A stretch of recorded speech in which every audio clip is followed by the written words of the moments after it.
I was just setting my timer. Okay. Today, hold on, I'm having issues with my shirt. We're going to deal with China. Okay, medieval China now.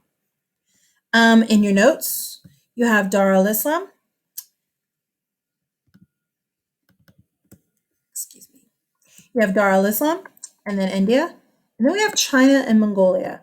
I put them together because Mongolia will eventually take over China. Okay, but before we can get to Mongolia, we need to deal with China. So, having issues. Okay, so pictures. All right. So what we dealt with first, Dar al-Islam, all here. Yeah. Yesterday's video, or the last video I just did, India, here. And now we're going into East Asia to get to China, right here. Okay. China is huge today. Not necessarily historically speaking. They start out little, well, kind of farther north, little, and of course they'll get bigger because what's the name of the game? Empire building. And then we will deal with Mongolia here and the massive Mongolian Empire, and then Mongolia will take over China. Okie dokie. So I kind of mix them together. That being said, let's look at China. Look at that. Look at that arrow. It's back. Okay, look at China. Ugh. Now again, this is China today. Okay. Gotta get all situated. This is China today. It's huge. Look at this picture right here. Just so you can kind of see, it's about the same size as the whatever, United States. I can't think of what it's called. The whatever, without Alaska and without Hawaii. But what I want you to notice is the land. Okay. There are two massive rivers. She'll learn them last year. You have the Huanghe up in the north, which you probably in ninth grade geography called it the Yellow River. Okay. And then you have the Yangtze River running in the south. They don't really run parallel, but I mean, kind of, I guess. Okay. So anyway, you have these two huge rivers. As a result, especially in between these rivers, oh my gosh, you have like amazing fertile farmland, like crazy fertile farmland. Okay. Then down here, well, we're getting into some serious jungle down here. This down here, guys, that's Cambodia, Vietnam, Laos. You've seen Forrest Gump, right? Right? When he goes and he gets bit by a bullet, think about the land. This is like serious rainforest in here. Okay. So we're starting to get really, really like dense, okay, rainforest and stuff. Here, you have mountains. The Himalaya mountains right here, highest mountains on land in the world. And they separate China over here and India over here. Of course, Nepal and all that, I know. But they separate China over here, India over here. All right. Well, you also have mountains here and a pretty impressive plateau, which is also going to separate people. Okay. Then up here, right here, you have a decent sized desert. And if you look at I'm trying to find it on here. The Taklamakan, isn't that a fun name? Look. Taklamakan.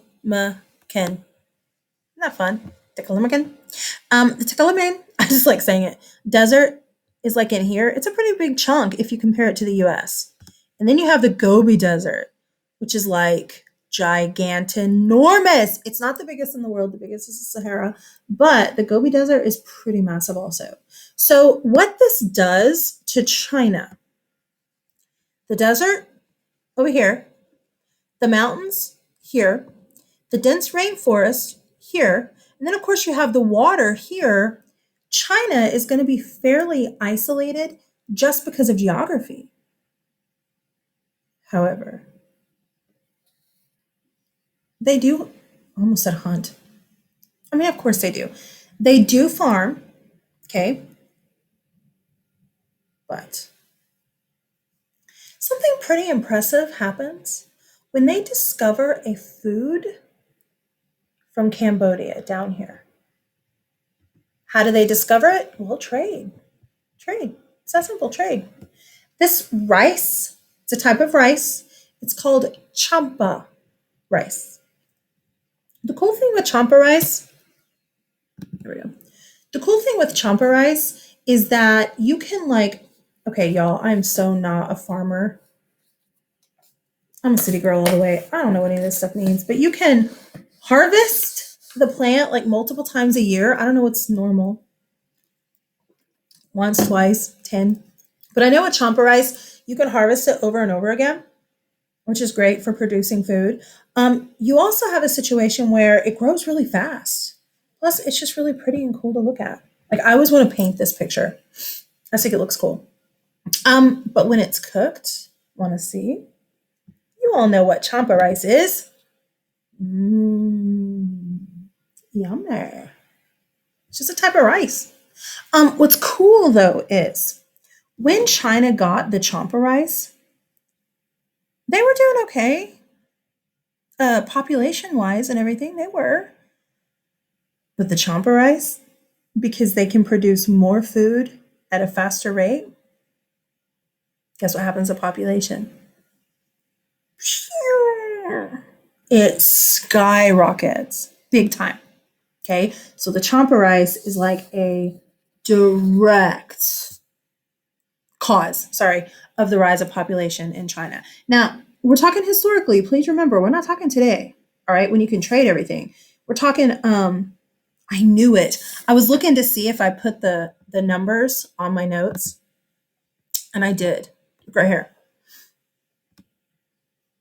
Right here. Look at this. Before champa rice, okay, before China got champa rice from Cambodia, the population in China was 25% of the world. That's a fourth of the world. After they got champa rice, China was almost half of the entire world's population in the medieval period. That is crazy. So champa rice, pretty impressive as far as population goes. Okay, it was like a godsend. Social statuses. In India, when I was dealing with India, we spent most of the time dealing with the social classes. Okay, you have the Brahmin at the top, remember? And then you have the warriors, and then the merchant farmers, and then the Shudra, and then the untouchables. Well, here it's totally different. What's a little bit annoying is social classes are I mean, it's different based on where you're at. And that makes it hard if you're not a historian who just knows it all. It makes it hard as a student of history keeping them straight. I know it's hard. Do you still have to know it for things like, oh, I don't know, the AP test? Yeah. Yeah. So you ready? It's different. Okay, social class. You have a vocab word here, which I think technically you probably had this vocab word last year. Patriarchal. Patra is father. Hierarchical. This right here, levels. Levels, father. Father is in charge. Is that a surprise to you? It shouldn't be. Patriarchal societies, the men dominate.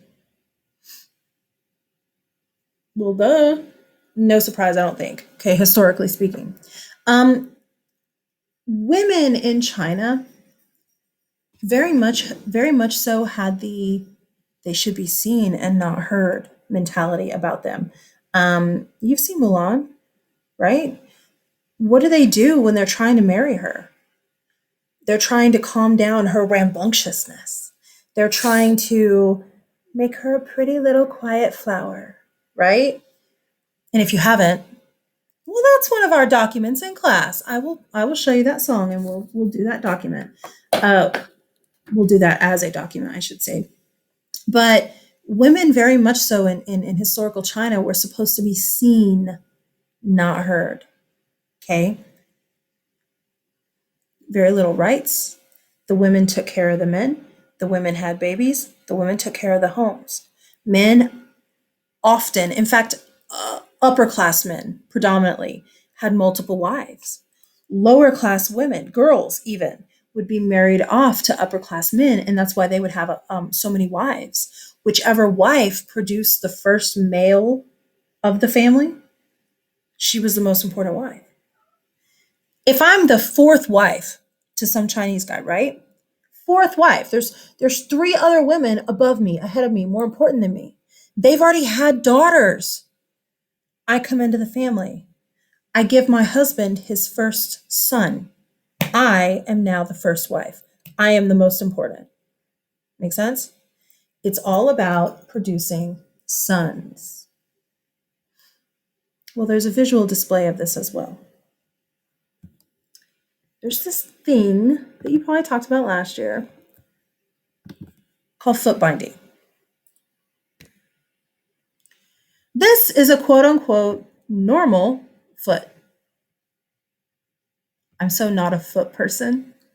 So this is like, ugh, to me. But this is a quote unquote normal foot. Okay.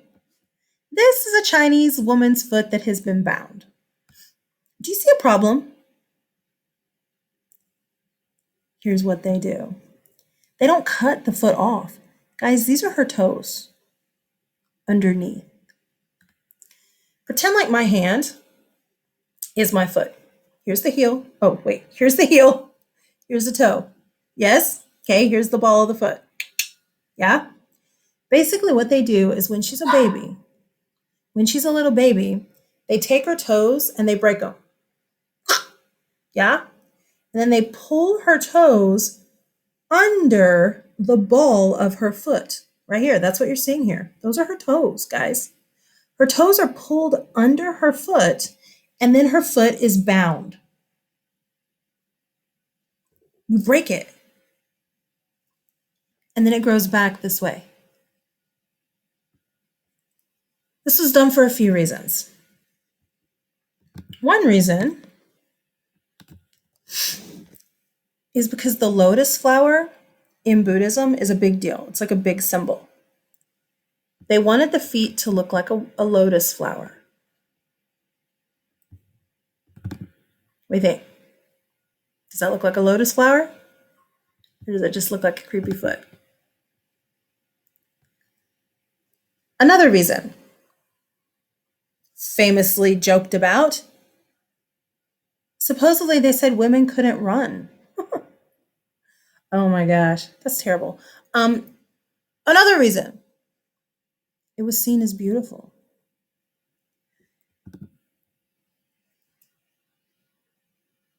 That's her x-ray. Like the bones are broken. Her heel, the ball of her foot, look at that arch. Oh my gosh. And then her toes. I don't know. Boys, is that beautiful? Guys, there were people who would try and get a man to marry their daughter, and the man would say, "Let me see your feet." That just cracks me up. Can you imagine? It's homecoming, right? You're all doing your massive, goofy homecoming. I mean, you're really important. I'll remember this for all eternity, homecoming things. And do you detect sarcasm? Um, can you imagine asking a girl to homecoming and saying, "But wait, I want to see your feet first." Ah! Again, I'm so not a foot person, But that's how it was. It was considered a sign of beauty, a sign of noble beauty for women. Again, another cultural norm that we over here in the West look at and go, "Bleh," when to them it was totally normal. And check this out. I love this picture. Here's why. It's a modern picture. Do you see that? It's not historical like this. It's modern. Okay, now listen. Technically, after World War One, this was illegal. Or World War Two. I know for sure Mao Zedong did it, but I think it may have actually happened before World War Two. But this was made illegal, especially whenever they went communist, because you can't work with your feet that way. Girls, it's incredibly painful. Incredibly painful. You basically walk on the heel of your foot. Guys, the heel isn't like weird and misshapen and stuff. Those are calluses. Like it's hard, okay? Because the women basically are walking on the heel of their foot. Watch, I mean, I'll show you whenever we watch in Mulan, the little clip that I'm going to show you, but watch how women walk in like more historical movies in China. They shuffle the ground. They take little bitty tiny steps. I'll do this in class, but I'm not going to do it here. But I'll show you physically when I'm teaching this. But they take little tiny like shuffle steps because they're walking on their heels. It hurts too much to walk on this part of your foot. It hurts. Those are bones. Do you see her heel is calloused here? And look at her shoes. They're so cute, but they're like tiny little shoes. It's crazy. It's just tiny. It's ugh. Again, technically they don't do this anymore. Okay? Um you don't see it in kids in China. These people that are modern pictures like this one and this one and this one, these are older ladies, women who are kids. I'm World War II. My dog wants out so bad. Look right here.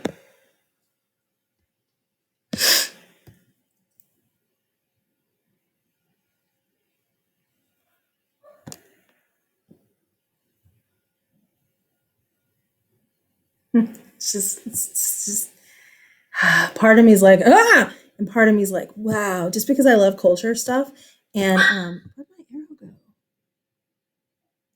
Because I love cultures and because I just think it's cool to look at different culture, what they did. So anyway, social classes in China.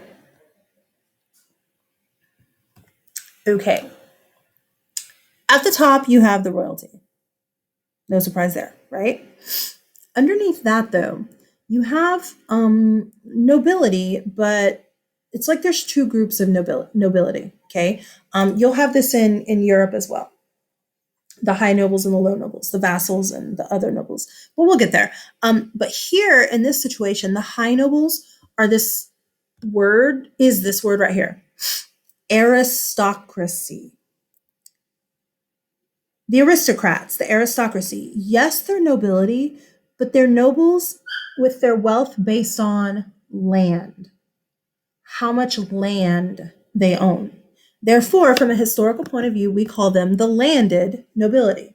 Their wealth is based on land, not based on money or whatever. Sorry. Okay. Underneath them, you have what are called the scholar gentry.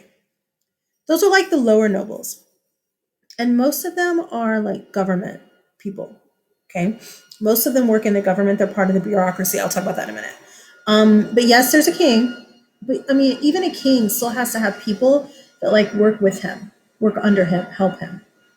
That's typically the scholar gentry. The farmers, yeah, they're the middle class. Well, typically what you see is you will see nobility up here. Most of the time, you'll see artisans and merchants here. And most of the time, you'll see farmers here. Not in China. In China, farmers are seen as more of a middle class because producing food was so important. They have such a huge population. Well, what do you need with a huge population? Food. You don't have food, you don't have merchants and artisans. If you don't have food, you don't have some guy sitting on his booty all day making jewelry. You have to have the farmers. So China puts the farmers in more of a middle class position, and then they put the merchant artisans below that as like high peasants. Okay. Then you have the peasants, who are the poor people. Um, Poor low level jobs in the cities, or beggars, or yeah. Now, as far as education goes, oh shoot, that is not what I meant to do. As far as education goes, here we go. Only the upper class is going to be educated. That's typically how it's always going to be. All right. Let me go here. This right here is a picture of the Confucian. Is that familiar to you? It's a picture of the Confucian civil service exam. Confucianism is one of our philosophies. Okay, this is Confucius. Yes, I'm not teaching this. It's in your online section. But this is Confucius. And as far as the difference between a religion and a philosophy, in a religion, you have something to actually worship. You have some god or some goddess. In a philosophy, you don't have something to worship. There is no god or goddess in Confucianism. There is no god or goddess in Buddhism. Buddhism is not a religion. Yeah, the Buddha is the head god. Nuh-uh. Go watch your videos. Do your online stuff. Technically, Buddha is not a god. So Confucianism is a philosophy. And I just like this. This is a great line.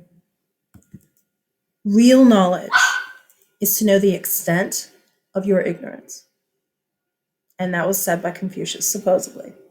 Real knowledge is knowing how much you don't know, in other words.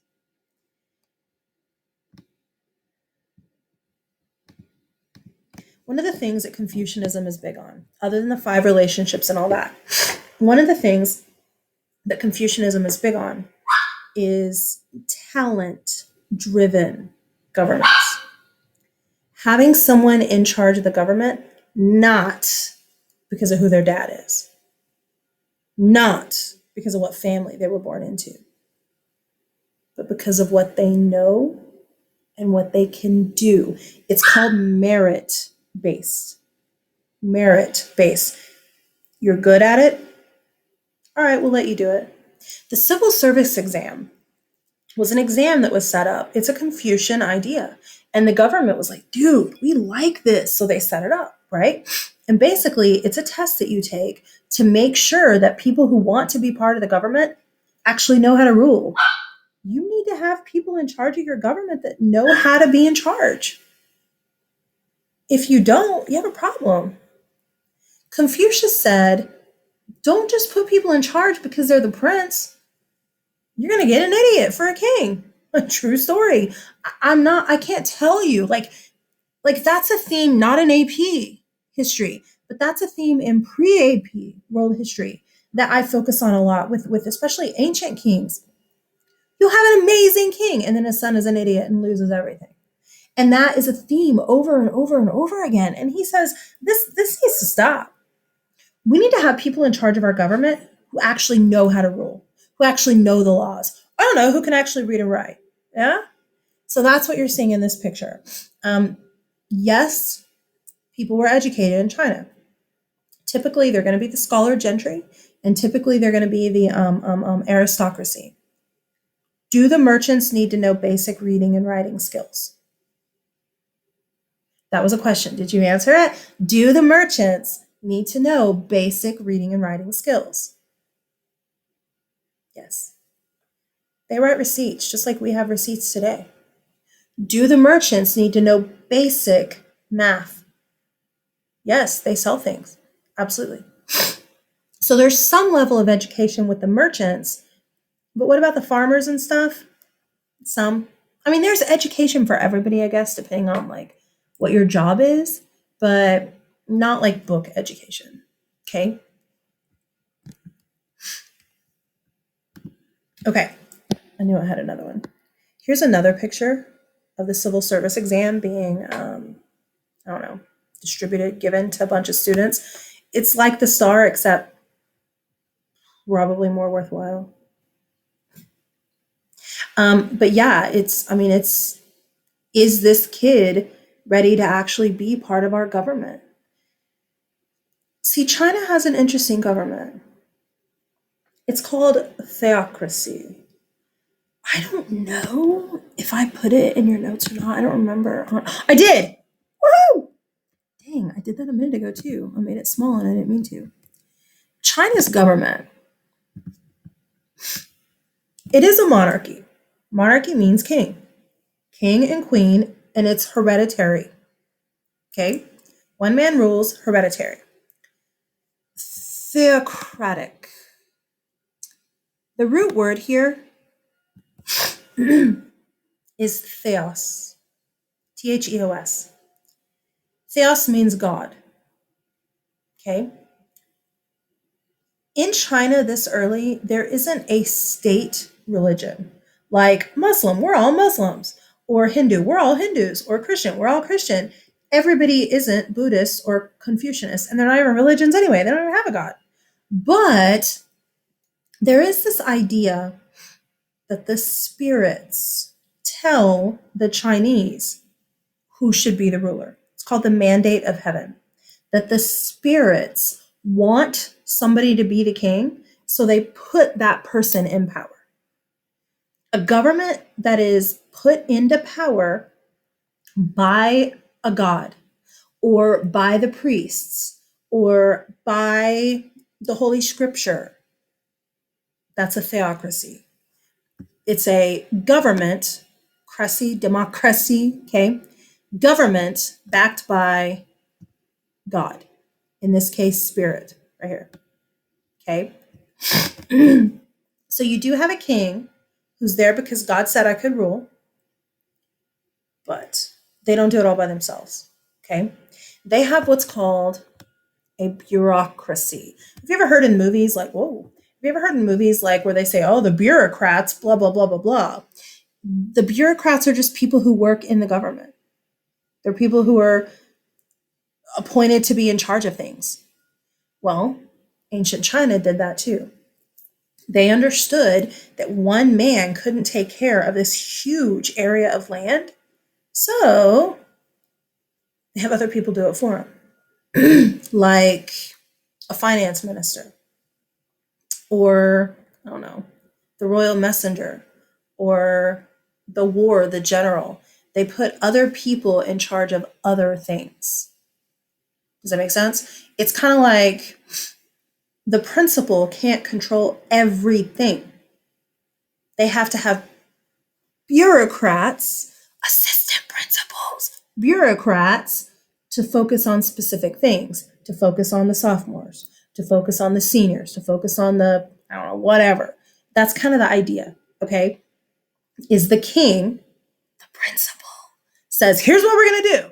And then the bureaucracy, the assistant principals, carry it out and figure out how the laws are going to be passed. Well, in order to be a bureaucrat, you have to pass this bad boy, or you couldn't do it. And China's going to do this for years, hundreds of years. Now, the Mongolians are going to get rid of the civil service exam. They're like, whatever. But then it's going to come right back. Okay. Guys, we today, America has adopted civil service exams for things. Okay. Do you remember? Oh, I didn't even talk about. I'm so sorry, I totally missed it. Do you remember what the word dynasty is? A family of rulers. Okay. And the last name right now is Song. It's not song. Like I'm going to sing a song. Song. The Song Dynasty. I'm sorry, I totally just skipped over that. The Song Dynasty was pretty powerful, especially compared to its neighbors.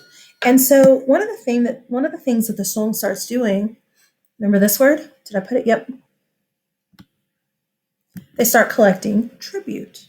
Remember tribute? The please don't take me over tax, the please don't kick my butt tax, the please just leave me alone tax. Okay? Would you pay tribute? Would you pay tribute to, think about it, to, I don't know, your parents to just leave you alone? Would you pay tribute to your teachers to just be like, just pass me? Don't. I mean, that's illegal. But tribute, I hear from kids all the time, I wouldn't do that. I would. To be left alone and not taken over. If there's a big country next to me, I would. Sorry. So anyway, they're getting tribute from a whole bunch of countries around them, which is making them pretty rich, which is helping create new technology. Guys, technologically speaking, China is ahead of everybody. They're not going to stay that way. In about the 1400s, they're going to start slipping. Well, I guess it's really not until about the 1500s that they start slipping. For sure, the 1600s. But right now, they're ahead of everybody, technologically speaking. China's the beast. Europe is behind.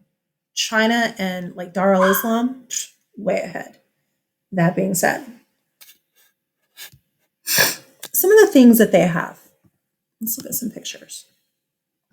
Now, these are, oh, see, this is why I skipped that. I can't make this picture big. Sheesh, man. That's why I skipped this, talking about the song, because it's like in a weird order. Here we go. There we go. The song. So this right here, you have the song in two different phases. This up here is the song from like 900, and this is the song right here later. So later, of course, they're going to gain more land. Okay, but that's why I skipped it. Sorry. So this picture right here is showing some silk. Now, China's not the only place that has silk. India does too. You make silk with silkworms. How? But you make it with silkworms. One of the cool things with silk is in China, even the poor people would wear silk. In Europe, only the richest people could afford silk. Well, why did the Chinese let their peasants? Huh, interesting.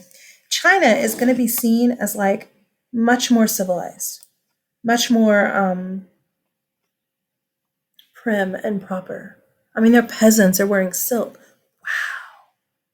Okay. Oh, here's a picture of silk so that you can see what it looks like in real life. Not a historical picture. You also have porcelain. Porcelain is what is it called? Ceramic. Porcelain is a type of ceramic, a type of glass. Typically, most of the time it's white-ish, and in China, this isn't, this is black, but most of the time in China, especially with Ming Dynasty China, you'll see it painted white and blue with a bunch of like flower motifs and stuff. I mean, I know this is flowers, but it's not Ming China blue, it's black. But porcelain was also seen as like this thing for Europeans to get a hold of. And only the richest Europeans could have what they called fine china. Do any of your family members, grandma, granddad, whoever, have a porcelain cabinet? I'm looking at one right here. What do we call those? China cabinet? Why do we call it a China cabinet? Because it was made in China?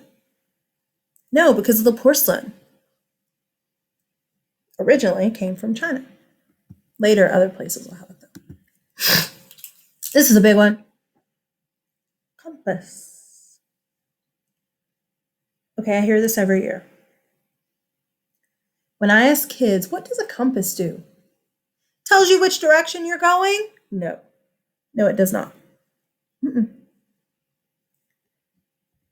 A compass points north, and that's it. You have to have the education to know that if this is north, then this is east.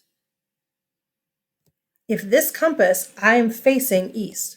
I'm not really, but based on this compass, I'm facing east. Right? This is west, and this is south. You have to have that education to know that. The compass does not tell you which direction you are going. The compass tells you north. That's it. This is going to be a big deal, especially in Europe, once like the 1400s hits and they actually get the compass, okay, for what is it? Exploration purposes. That is not a Chinese invention, but we have a new type of sail. Sails up through history have predominantly been square or rectangle shaped, like this. There's a new type of sail. It's not a rectangle. It's not a square. It's triangular.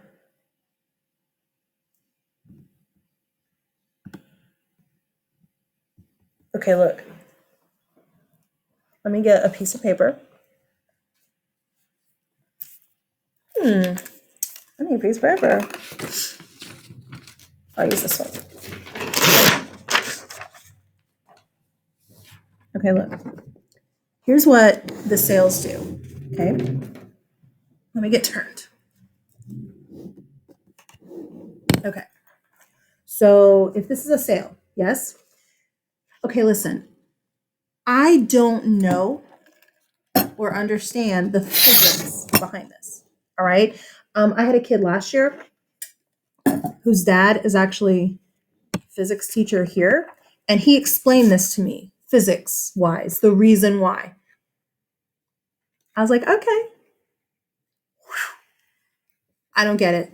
I can tell you it does it, but the why and the how, I don't know. Okay. So when you have a square or rectangle shaped, what is this called? Sail. All right. What happens is the wind hits the sail and just pushes the ship. That's it. The wind hits it and pushes. Okie dokie. That means the only way wait, let me change that. You can only go the way the wind is going. So if I want to get that way and the wind is going this way, I can't get that way. All right? The wind pushes and we go that direction. That's it. That's that simple. But if we take a rectangle or square sail and we angle it off. Now again, do I understand the why behind this? Nope. And I don't really care. Here's what happens. The wind hits this, and instead of just pushing it forward, the wind actually whips around this angle and pushes it the opposite direction. Again, why? I don't know. But with a triangular shaped sail, the wind whips around the edge, the angle, and pushes it opposite. Have you seen like pictures, especially of like pirate ships and stuff? I don't know if I put one on here or not. Yeah, I didn't. But especially of like pirate ships and stuff, where they'll have like square sails and angled sails. And you'll see in movies where they're like raising sails and lowering sails. They're doing that based on which direction they need to go. Make sense? If they want to go against the wind, they got to have that angular sail. They call it caravel, or A lateen, not Latin. Where is it? Oh, I just put caravel. Caravel sail, or the word looks like this also. Lateen sails. Typically, the Latin word is in conjunction with the sail itself, and caravel is typically when you mean the whole ship. Okay, the ship with the angled sails, but it doesn't really matter. Lateen sails or caravels. Okay. They also come up with this. What the crap is that? It's called wood block printing. Wood block printing. Modern language, it's a stamp. It's just a stamp. Basically, the Chinese script, the Chinese writing, looky there, looky there. The Chinese writing, look at that. It's very intricate. Look at this. If you don't really know what you're doing, that's going to take you forever. These are pretty easy, but look down here. If you don't know it, that takes forever. Well, people started coming up with ideas to make it go a little faster. Hey, looky there. Whoa. Basically, it's a stamp. I mean, that really is what it is. You take this wood, this little wood block, and you carve the letter out. And then you put it in a stamp, or you put it in ink, and then you stamp it. Now, is that going to take forever? Yes. Was it faster than actually writing everything? Yes, surprisingly so. It doesn't feel like it would be, but it really was. Here's another picture so you can see the woodblock printing a little bit better maybe. These aren't quite as old wood blocks. And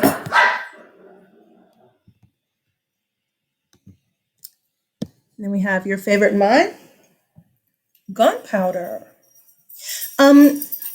Gunpowder, all the dogs are in here.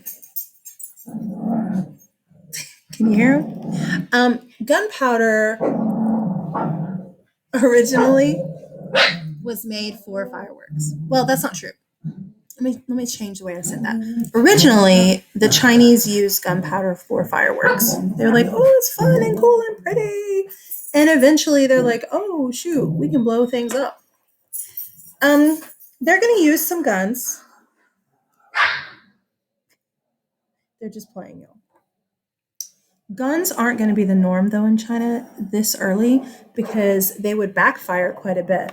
Backfiring is like if you're going to shoot, right, and you, yeah, sometimes gunpowder would hit back at you.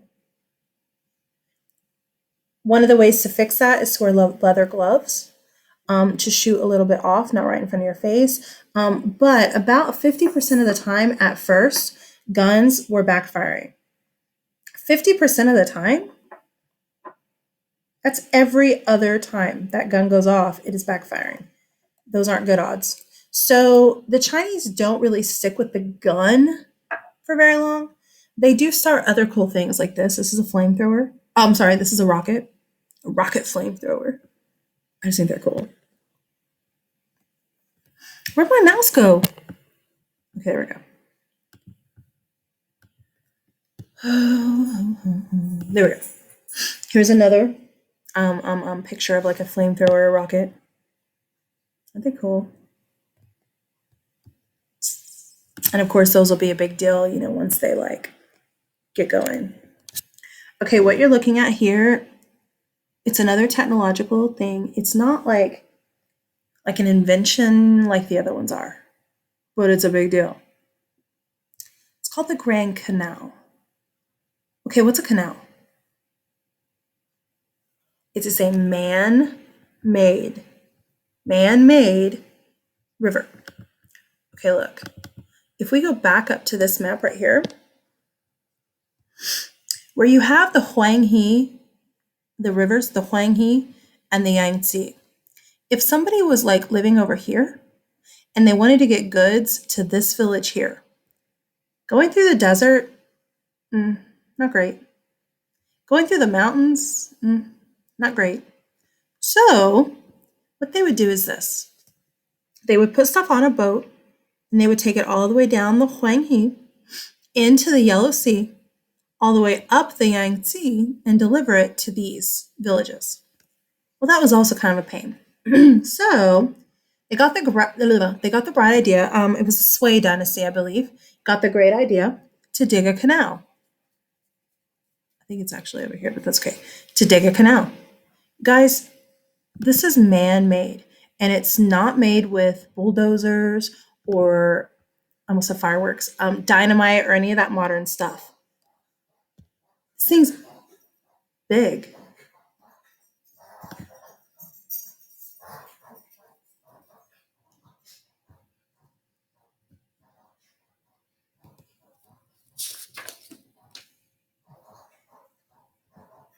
Okay, I gotta go.